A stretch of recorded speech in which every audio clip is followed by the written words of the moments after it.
What's up, guys? This is Boondocks, and now that I've started my game with the Chew I made, I'm just going to show it off a little bit. As you can see, it's a lot of quick movement in this game. Your characters have dash rolls to get out of the way of danger, a sprint function to let them move around, and you have your camera, of course. So I'm going to skip through, or not necessarily skip, but just kind of speed through a lot of this. Okay, answer truthfully, whatever. Back when I first started playing this, all those commands, like, you couldn't actually read what the hell they were. And I'm not really a player that cares about reading anyway. So, it's not that big of a deal to me. And a lot of people have said, like, the Dominion are the bad guys, the Exiles are the good guys. But if you do care about the story, then that might matter to you. But in all honesty, they're both kind of fighting for different things. And while the Dominion seems a little bit more brutal at the start, the Exiles actually kind of catch up overall. So this guy just got gunned down in that cutscene I just skipped, because he's actually Exiles that are trying to infiltrate the ship. That's why I was running around zapping all these assholes before, was because we don't want to have infiltrators here for what should be obvious reasons. It's just not good for business, right? So the Exiles, they're a little bit more in tune with nature, I guess, and they kind of want to be what they call, we want to be free, but in my opinion, they're just like a rebel terrorist organization. I mean, you know, different strokes, but yeah.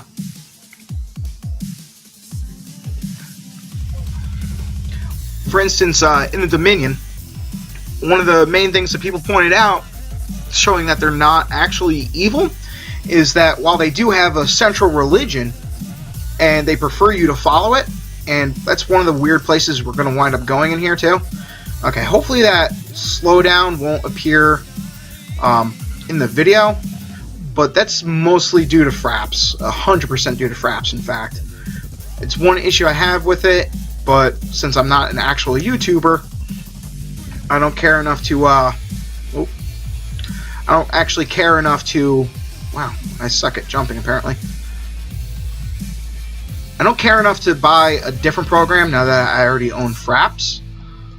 It's not like I make money off YouTube, so there's no reason for me to have it perfect, and I apologize. I just like to make videos, which is something a lot of people in my Borderlands things didn't seem to get. I'm not a very good video game player. I will entirely 100% admit that, and they all thought I thought that I was the best player ever because I uploaded videos, and not the case. So this guy here, come on, I'm talking to him. So, you know, it's still in beta. There are still certain bugs with it. A lot of them getting fixed. Okay, so now that I got my weapons, I can start using abilities. As you can see, you have a targeting system that shows where you're going to be doing damage. And this is showing where the room's doing damage. The same thing will happen as I come up here and start fighting enemies. So here's a group of enemies, and you kind of like dodge around them. They do have melee attacks, which aren't broadcast, but it's kind of obvious, like, hey, they're swinging, and if I stand in melee range, I'm going to get hit. They also have a quick pickup button in this game. So, like, here, let me kill some more guys and have them drop some shit. Okay, see all this crap that's, like, floating around, and I'm highlighting it? Well, not so much right there. But you can pick up everything just by hitting the V button. Come on, drop more shit. Okay. I guess they won't because I already collected the quest item. It's in my key item bag. But all you have to do is press the V button, is what it's initially mapped to. So once you do that, everything in the area is going to get picked up. One of the issues a lot of people have, especially on the Dominion side, and a little bit on the Exile side as well, from what I've read, is these introductory areas. Literally all you're really doing is running around to teach you the basics of the game. The issue is that's not the type of tutorial people like for games. We've learned over the years that people like to get in and actually start playing.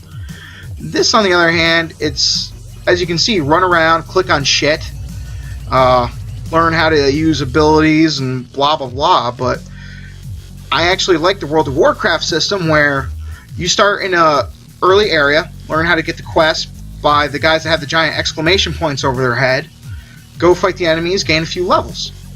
I thought that was very well done. This, on the other hand, it's just running around talking to people and clicking on shit, and it's fucking boring. You also don't have to right-click on things. As you can see, it says F to activate. So you just run next to it and then press F, and they'll go through whatever function they want, including talking. You can right-click as well, but if you're like me, you use your mouse buttons. I typically have my right down to control my camera, as such. It's actually a little bit quicker than it used to be, and I'll probably wind up changing that up purely due to... Okay, right now, you also can get calls. The calls come in and they typically will give you a quest update, which is something that they took from later versions of World of Warcraft. Again, Warcraft got pretty much everything right. So when people are like, oh, it's a Warcraft clone, well, why wouldn't it be? Warcraft was such a good game. It had millions of subscribers at pretty much all times of its life, and yes, they have dipped in recent years, but it's still like the biggest. I'm not sure on all numbers, so don't quote me on that shit, but okay. So right here, for whatever reason, they're not loading in. I can't stress enough that this is the beta, and therefore we'll have some issues. Plus, with Fraps running, I don't know what the fuck's happening here. But, okay, there's this stupid bitch. Artemis Sin is like one of the main characters that will follow you around for like the whole game. I love their level up display as well. I don't know, it just seems a little bit more epic whenever you level. Though people are saying that they kind of wish they had different like poses. Okay. So right there, she called me to give me the quest, the update. Instead, I just clicked off of it. It's not that big of a deal, but... different abilities too, like even the Spellslinger has certain abilities that you have to cast while staying still. Like this is a charge shot, and boom! See, massive damage would have occurred had I been going after an enemy, but... the fuck? Didn't I already click that one? Whatever. Yeah, it shows I clicked it, but for whatever reason the quest marker is still appearing on the map. That's kind of annoying. See, again, I have done all this before, a few times actually on the Dominion, to just see how the different character classes work out. So, I can kind of speed through it relatively quickly, and, you know, without reading or trying to click the quest follower. See right there, that's the lore. If you're a scientist, you can actually go around this whole room and there's a bunch of shit to scan and get even more lore. You can read this crap to get more lore. It's actually a lot more lore driven than you would think. And as far as figuring out quests, it's relatively easy because you can just click on the quest that you want to track and you get this arrow that points you directly to it. A lot of people, another complaint people had, which I didn't personally understand, is that they wanted like a path on the map showing... oh, did that automatically equip? What the fuck? Okay, no, I get it afterwards. They wanted like a path to automatically map you on your map itself to where you need to go. I got no problem with this little clicky button. I mean, it's just as fucking easy. And yeah, if you can't follow an arrow on the center of your screen, you're having more issues than I thought. Okay, yeah, now I gotta find the cameras. Has been a little bit since I've done a new start. But as you can see, this is relatively boring. I am going to get to a combat section soon. And then once that's over, we'll be able to leave. And that'll be helpful. I'm just going to skip this because I don't really want to fucking listen to it. You can also turn in quests from wherever you are. And then pick up the next one. So now I don't have to walk back over. I mean, it would have been on the way to talk to Artemis. But it's easier not to. You don't just have a health bar in this game. You have health and a shield. And the shields are just another type of equipment that gives you bonuses to your different stats, as well as giving you protection. Some abilities can actually bypass shields, but typically you have to destroy the shield first. One thing that will be very difficult for me to show at the start here is the crowd control mechanic. Your shield actually has a built-in crowd control stack. So before you can CC someone, you have to knock out all of their shielding properly to then be able to freeze them, stun them, whatever it is you wanted to do to them. And it just kind of adds a new feature because you have to work together as a team in order to get the proper stuns off, as opposed to other games where anyone can do it, so you just got to count on one person getting the job done. So like right here, one of the easy ways to open off at the beginning is just with that. As you can see, they're fucking dead almost instantly. That shot will actually travel through multiple enemies as well. Let me try to... Okay, it's on the cooldown. That's one of the few abilities that has a cooldown for Spellslinger. And boom, dead. You can also activate their specialty. For them, it's Spell Surge. They add increased damage to a lot of abilities, such as right now my Quick Draw does 20 damage to 5 foes every 0.33 seconds. Or if I activate Spell Surge, it goes up to 48 damage, so more than doubling it. Whereas the Charge Shot just reduces its recharge rate. So first I'll show how quick an enemy dies without Spell Charge, and boom. Now with Spell Charge, just go over this fucker real quick, and melted. So that's the pretty obvious difference. This fucking just your Quick Draw is actually the worst ability to use with Spell Charge, because the bonus is very, very small, and yeah. So Spell Charge recharges whenever you're out of combat.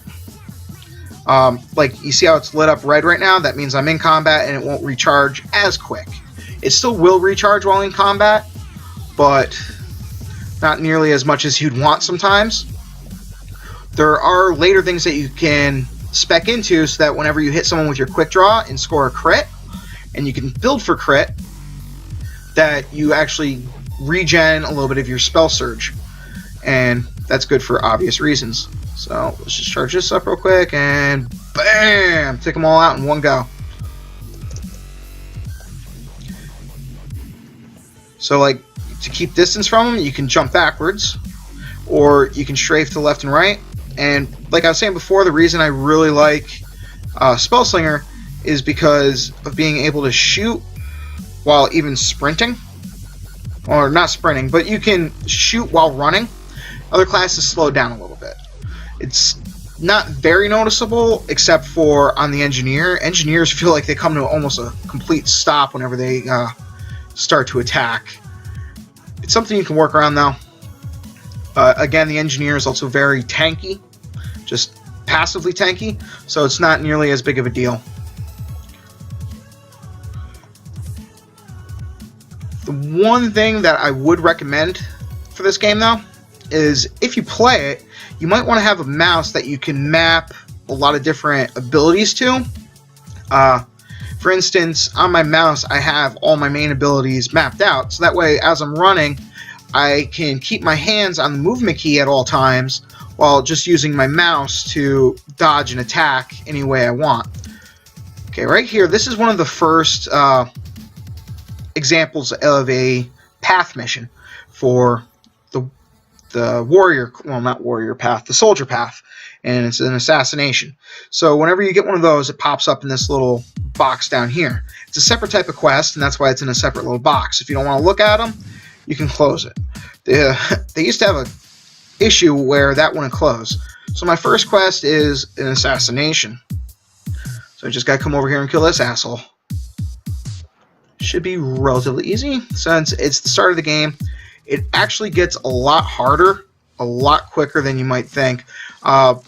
Basically, there's actually two starting areas. So right there, that's a telegraph. Just like you telegraph your attacks, enemies will telegraph theirs and lets you dodge. But there's actually two starting areas. This is the first one, and it's the one that everyone hates, where it's mostly just a fucking walkthrough tutorial on how to talk to people, and that shit gets annoying real quick. After that, however, you go on to, again referring to World of Warcraft, more of like a World of Warcraft starting area where it's just full of different quests as you progress until you get to the main area, which will then in turn lead you to the major city, and so on. One of the cool things about this game, and hopefully I'll be able to get to it later, I'll probably switch over to one of my other characters that I've already gotten to higher levels, is aside from dungeons and the normal questing, they have this thing called adventures. Basically, all the adventure is, it's, yeah, my mouse is definitely a little bit quicker than it used to be. My camera, that is.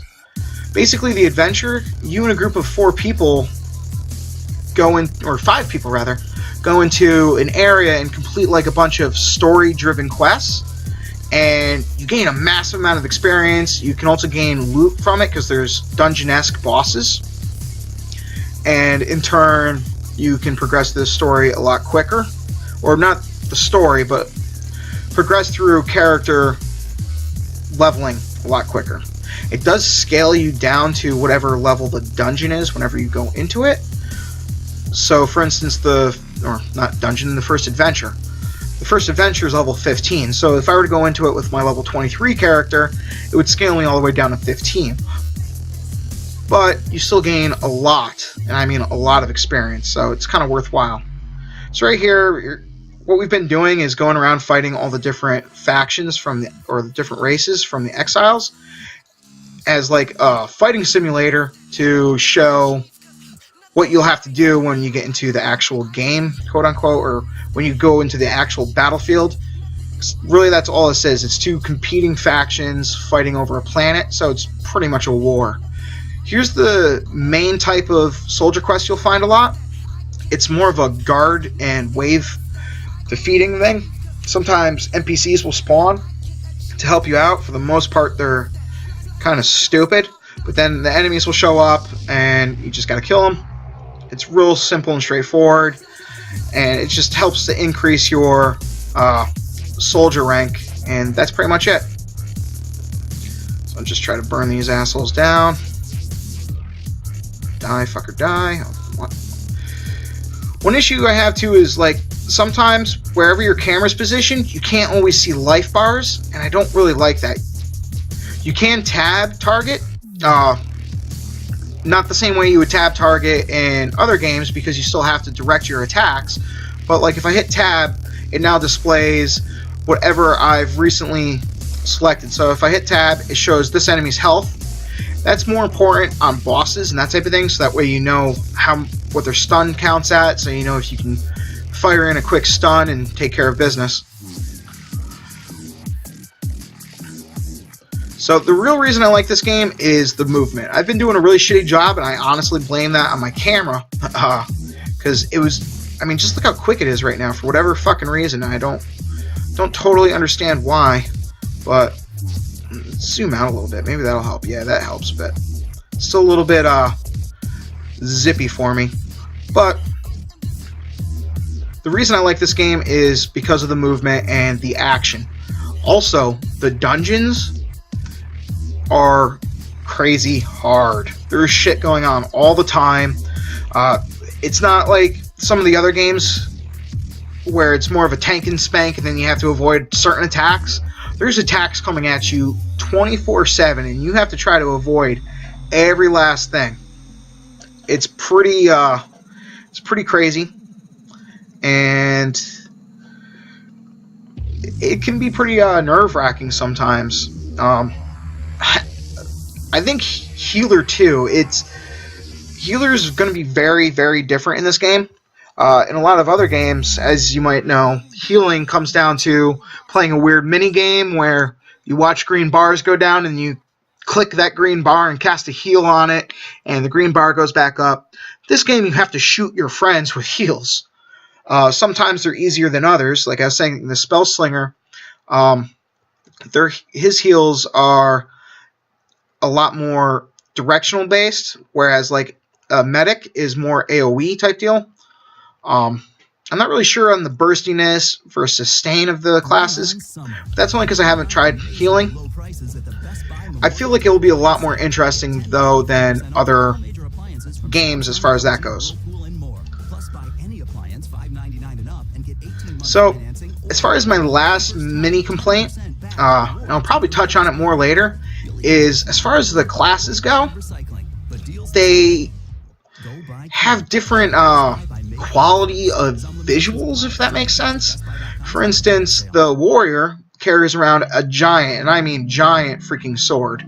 And obviously the looks of those swords kind of give you that aesthetic look that most people like. If most people, when they play MMORPGs, they like their endgame weapons to look really epic and devastatingly powerful and just generally fun to see your character bash enemies with. And the warrior accomplishes that excellently. The stalker has giant blades that come out of its wrists and uses that to attack. It looks badass. Spellslinger, on the other hand, has these little fucking guns. And then, like, when you start shooting, yeah, they kind of look decent, but, you know, like, I'm feeling that at the end of the game, they're not going to be these over-the-top, epic-looking weapons. I say that now without having seen them, but even the Spellslinger has it better than some other classes. For instance, the Esper, they use, like, these psionic blades. So the weapon that they use are, like, different types of almost like saw blade looking things or shurikens that they keep on their backs. So yeah, you can see them the whole time, but they're literally just shuriken saw blade looking bastards. I need to go talk to the Chuya thing. So right here you can actually choose where you want to go for the second starting area. I'm going to go to the Chua and Draken area just because I like it a little bit more. It's more of a desert looking type spot, whereas the Dominion, they're called like Cassians, and the Makari, their area is a little bit more jungly and industrial looking. So I'm going to cut this one off here. That's the first tutorial, and it was a little bit boring. I apologize. Next time, though, I'm going to get into a lot more combat. So good luck. Have fun. Peace.